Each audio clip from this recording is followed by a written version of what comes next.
अंतर्मनाचा वेध घेणारे news channel star city one. राज्यातील आणि देशातील राजकीय घडामोडी पाहण्यासाठी आणि इतरही बातम्या पाहण्यासाठी सबस्क्राइब करा स्टार सिटी वन।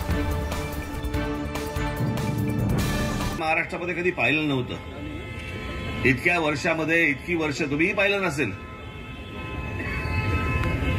उन्हातानामध्ये उभे राहता, तुम्ही रांगेमध्ये उभे राहता, या लोकांना मतदान करता आणि कोट्याच्या भावाने नंतर माणसं विकली जातात। आज ह्याची सत्ता, उद्या ह्याची सत्ता, उद्या ही माणसं ह्याच्याकडे, उद्या ही माणसं ह्याच्याकडे। सध्या समजतच नाही कोण कुठच्या पक्षामध्ये तेच समजत नाही। आणि मला असं वाटतं की याचा तुम्हाला राग येतो की नाही येत? या असल्या गोष्टींचा राग व्यक्त करायची जी जागा आहे ना, ती येणारी विधानसभेची जागा आहे, निवडणूक आहे ती। त्यावेळेला तुमचा राग व्यक्त झाला पाहिजे। आणि तुम्ही जर असेच राहिलात तर तुमच्या नशिबी अशीच माणसं येणार, अशीच सरकार येणार, कधीही प्रश्न सुटणार नाहीत कुठचेही। आता काल परवाकडे आपल्या बदलापूरमध्ये ज्या मुलीवरती जो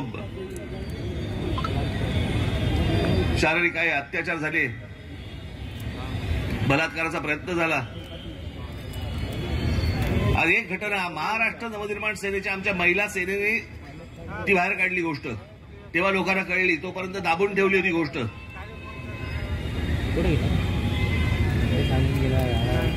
ती घटना घडल्यानंतर मग लगेच सगळ्या ठिकाणी सुरू झालं। काल आता कोल्हापूरमध्ये झालं, लहान लहान मुलींवरती हे बलात्कार करतायत।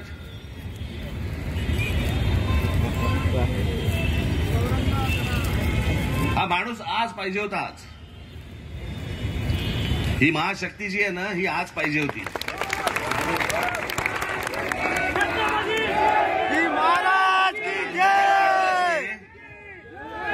रांजाच्या पाटलाचा जसा हातपाय कापून जसा चौरंग केला होता ना, तसे यांचे चौरंग केले पाहिजेत।